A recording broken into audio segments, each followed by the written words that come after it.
When you think of the piggy bank, what does that mean to you? When I was a kid, that was my thing. I remember my brother had a piggy bank and it was filled with coins. But as he got older, he started to like stuff in like dollars in there. Yeah. And then one time I saw a 10. I'm like, I got to get to that point. Did you guys ever have a piggy bank or something like that? I actually had a piggy bank. What my grandfather used to do is he used to recycle these old like syrup jars and put them in there. So I like adopted. I think we emulate who we were around, and I adopted that same thing. And I used to save my money. And there was actually a thing behind that where my grandfather taught me the importance of saving at a very, very young age. He would always, every time he saw me, he would give me $1 or $2. Yeah.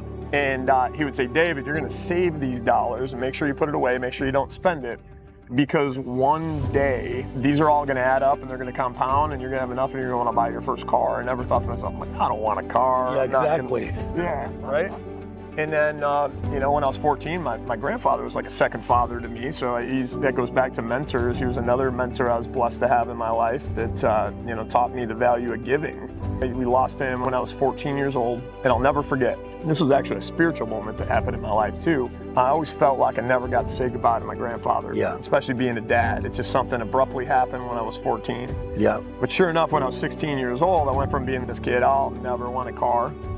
Drove by, getting my permit, and I saw the shiny red 1988 Pontiac Firebird. I'm like, I'm going to get that car. So sure enough, that bank account that I had the discipline to save up over the years, following my grandfather's advice, and I bought my first car, which was that Firebird. And this interesting thing happened to me. I always felt like a kid. I never got to say goodbye to my grandfather, and he told me I was going to buy my first car, and sure enough, I did. One of the very first times I took it to the car wash, sat there, I was washing it by hand, and I turned around, and there was this car pulled up, and there was this man standing right behind me, and he looked spitting image of my grandfather, and he wasn't there for a purpose, he wasn't there washing his car, but he stood behind me with the biggest, grandest smile on his face, and he had a lot of the mannerisms and features of my grandfather, and in that moment, I felt like God that was sending him in to say, one, David, I told you you're going to buy that car. Wow. And two, give him my closure to, say goodbye to him. And so I literally burst down in tears right there while I was washing my car.